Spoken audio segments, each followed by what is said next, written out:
Hi friends, வணக்கம் and welcome to எங்கள் வீட்டு சமையல்.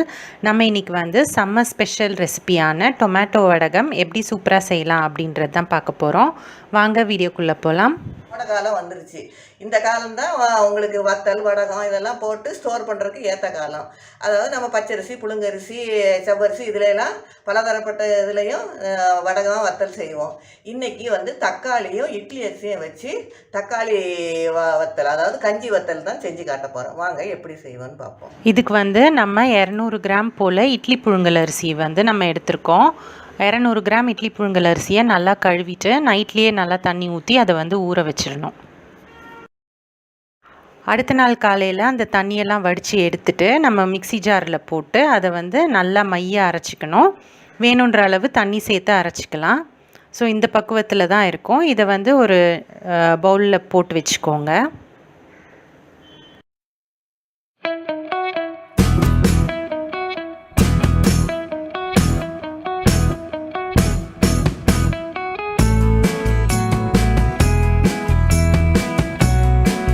அடுத்து வந்து எந்த கப்பில் நம்ம வந்து அரிசி அளந்தோமோ அதே கப்பில் வந்து நம்ம 8 மடங்கு, அதாவது 1 கப் அரிசிக்கு 8 மடங்கு தண்ணி அப்படின்னு நல்லா அடிகனமான ஒரு பாத்திரத்தில் அதை வந்து ஊற்றி வச்சுக்கோங்க.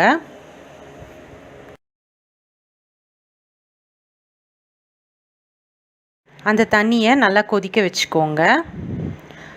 அதுக்கப்புறமா வந்து நம்ம 3 தக்காளி, நல்லா பழுத்த 3 தக்காளியை வந்து எடுத்து கழுவி நல்லா கட் பண்ணி வச்சுக்கணும்.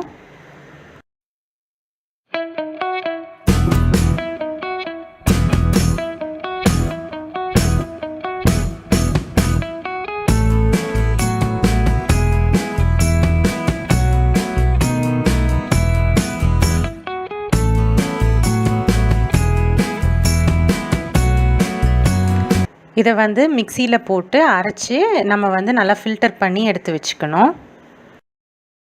இப்போ வந்து நம்ம கொதிக்க வச்சுருந்தோம்ல தண்ணி, அது வந்து கொதிச்சிருச்சு. அதில் வந்து நம்ம தக்காளி சாறை சேர்த்துக்கலாம். தக்காளி சாறை சேர்த்தோன்னே அதோடு வந்து ஒரு 2 ஸ்பூன் போல் மிளகாத்தூள் சேர்த்து அதை வந்து நல்லா மிக்ஸ் பண்ணிக்கலாம். அப்புறம் ஒரு 1/2 ஸ்பூன் போல் உப்பு சேர்த்துக்கலாம். கூடவே கொஞ்சோண்டு பெருங்காயத்தூளும் சேர்த்து அதை வந்து நல்லா கொதிக்க விட்டுறலாம்.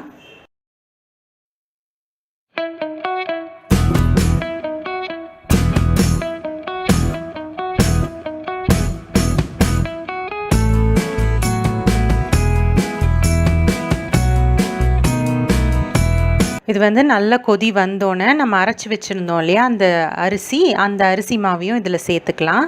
சேர்த்து நல்லா கைவிடாமல் அதை வந்து நல்லா கிளறணும். நல்லா கிளறும் போது உங்களுக்கு அப்படியே கஞ்சி பதம் வரும், மேலே பபிள்ஸாக வரும். அது வரைக்கும் நல்லா கைவிடாமல் கிளறிக்கோங்க, கட்டி தட்டக்கூடாது.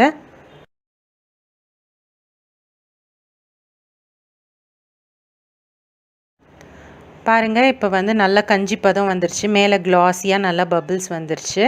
அந்த டைம் வந்து கொஞ்சோண்டு நீங்கள் வந்து ஜீரகம் சேர்த்துக்கோங்க. சேர்த்து நல்லா கிளறி வச்சுட்டு அதுக்கப்புறமா அடுப்பை அணைச்சிருங்க.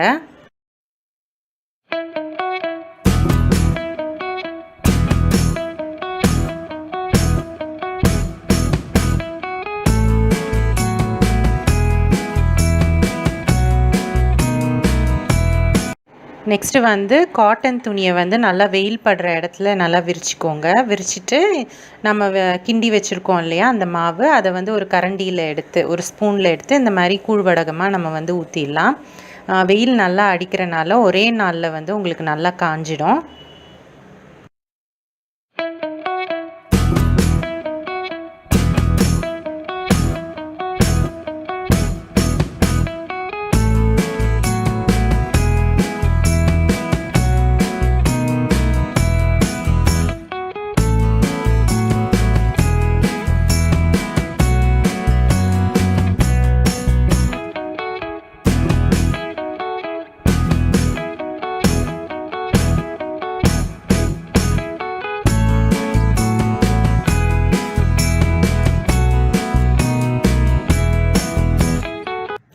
இப்போ வந்து காலையில் நம்ம போட்ட வத்தல் வந்து சாயங்காலம் நல்லா காஞ்சிருச்சு பாருங்கள் அடிக்கிற வெயிலுக்கு. இப்போ இதை வந்து அப்படியே எடுத்தோன்னா வராது. அதனால் நம்ம வீட்டுக்கு எடுத்துகிட்டு வந்து அதை வந்து ஒரு சைடாக திருப்பி போட்டுக்கலாம். திருப்பி போட்டு அதில் வந்து லைட்டாக தண்ணி தெளிச்சுக்கோங்க. பின்புறமாக தண்ணி தெளிச்சுட்டு அதை வந்து ஒரு 2 நிமிஷம் போல் நீங்கள் அப்படியே காய வச்சுருங்க. காய வச்சுட்டு அதுக்கப்புறம் திருப்பி போட்டுட்டு நீங்கள் எடுத்தீங்க அப்படின்னா உங்களுக்கு வத்தல் வந்து நல்லா சூப்பராக ஒட்டாமல் வந்துடும். பாருங்கள், இந்த மாதிரி தான் வந்து தண்ணி தெளிக்கணும்.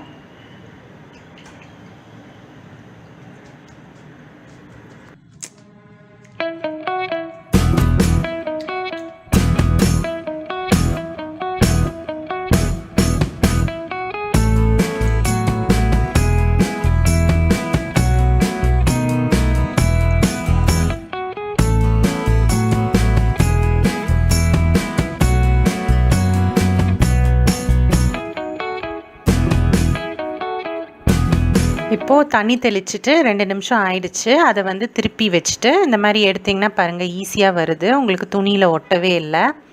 இதை வந்து ஒரு பிளேட்டில் நல்லா அகலமான ஒரு பிளேட்டில் வந்து நீங்கள் எடுத்து வச்சுக்கோங்க. ஆனால் நம்ம இந்த மாதிரி தண்ணி தெளித்து எடுத்தனால இன்னும் கொஞ்சம் லைட்டாக ஈரப்பதம் இருக்கும். அதனால் நீங்கள் நைட் வந்து அந்த ஃபேன் கடியிலேயே காய வச்சிங்க அப்படின்னா நெக்ஸ்ட் நாள் வந்து உங்களுக்கு வறுக்கும்போது பர்ஃபெக்டாக வந்துடும். இப்போ வந்து வடகம் சூப்பராக காஞ்சிருச்சு பாருங்கள். இப்போ வந்து நம்ம இதை எடுத்து வறுக்க வேண்டியது தான்.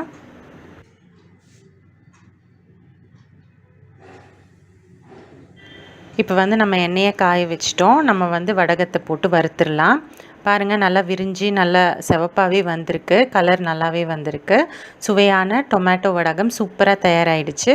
ஸோ நீங்களும் ட்ரை பண்ணுங்கள். ட்ரை பண்ணிவிட்டு உங்களோட ஃபீட்பேக்கை எங்களுக்கு கமெண்ட்ஸில் போடுங்க. இந்த வீடியோ உங்களுக்கு பிடிச்சிருந்ததுன்னா லைக் பண்ணுங்கள், ஷேர் பண்ணுங்கள், சப்ஸ்கிரைப் பண்ணுங்கள். மறக்காமல் பெல் பட்டனையும் டேப் பண்ணுங்கள்.